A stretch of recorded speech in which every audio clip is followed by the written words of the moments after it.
Hello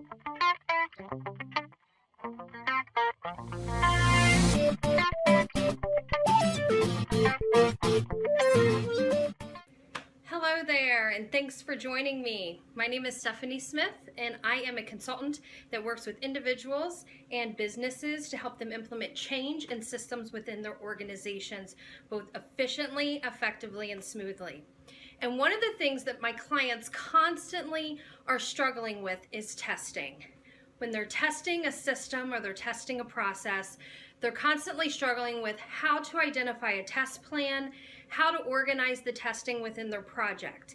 And so in today's video, what I'd like to do is break down what I feel like is a very strong, solid test plan that you can implement within your project or your organization that I think you will find both efficient and holistic.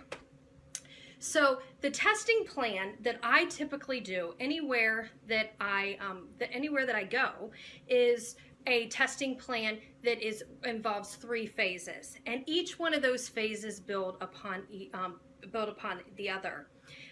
The first phase is called unit testing. Unit testing involves the project team, and it involves any business process owner that's affected by the process. And within unit testing, you are specifically testing the little piece of the process or little piece of the software of the process that you're responsible for.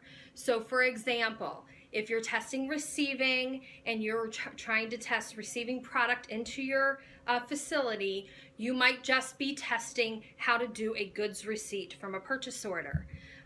That testing is a unit test. You're testing to make sure that what you expect to happen on the screen, what you expect to happen in the background, that all that is working from your perspective, okay? That is unit testing. You don't involve the users, you just involve the team, and it's the design of the system.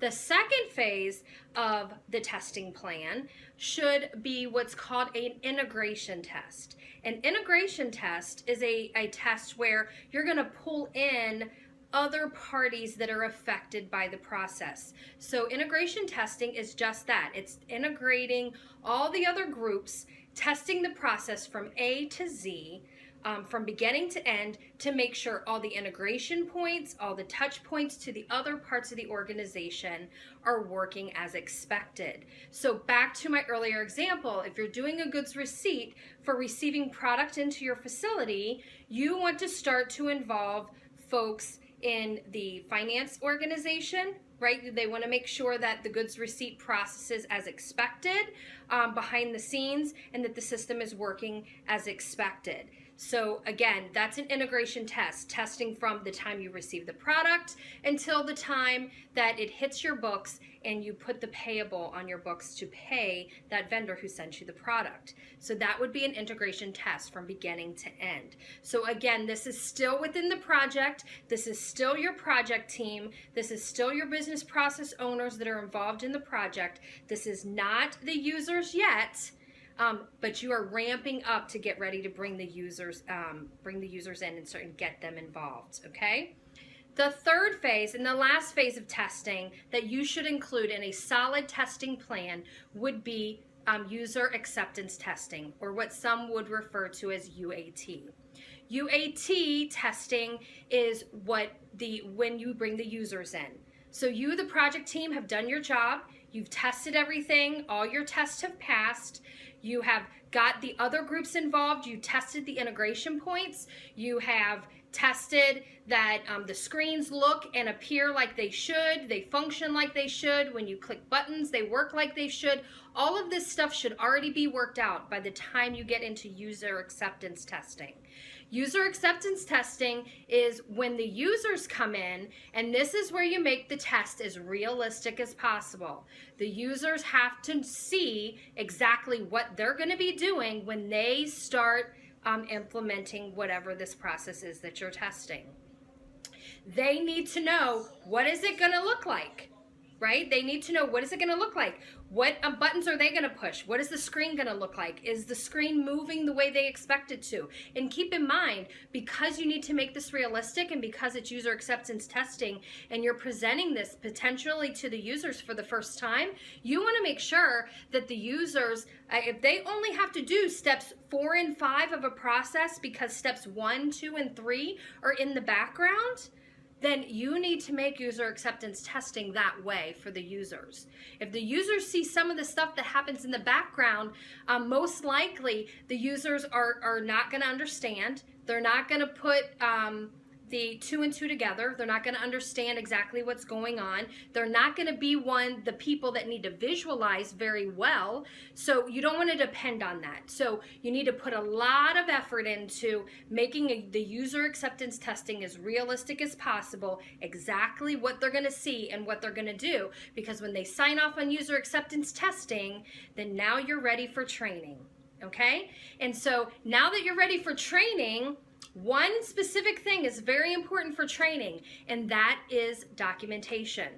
So one of the things, and here, this is a tip that I'm going to leave you guys here with, is one of the things that I always like to do when I'm putting together a testing plan is I like to already start thinking about my documentation. I like to be thinking about what I need to do to get ready for training, and I'm doing that while I'm testing. So as you work through the different phases, the first phase, your unit testing, the next phase, your integration testing, and the last phase, your user acceptance testing, you are now starting to fine tune and starting to document your training documentation. So utilize your testing phases. It's going to give you more time, okay, to get that documentation finished, because by the time you get finished with UAT and you move right into training, you're not going to have time to put forth the effort to give good testing or training, documentation. So you're going to want to make sure you start that sooner rather than later, and your testing phases is the perfect time to do that. Okay, so use test scripts within your testing phases. Test scripts being the step-by-step instructions, exactly what the user should do to test the process. You take those test scripts, you tweak them, you put them in the template for your training, put a nice logo on top, put a couple boxes around some stuff, put some screenshots in there, and now you have your training documentation.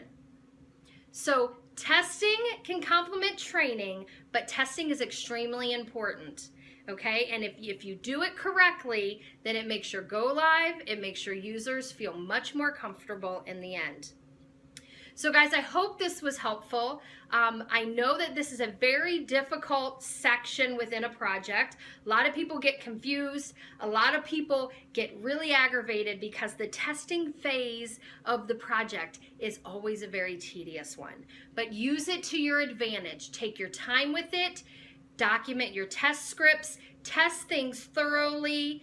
You will be happy that you did it in the end, because it's going to let you sail through training, and your go lives are going to be so much easier.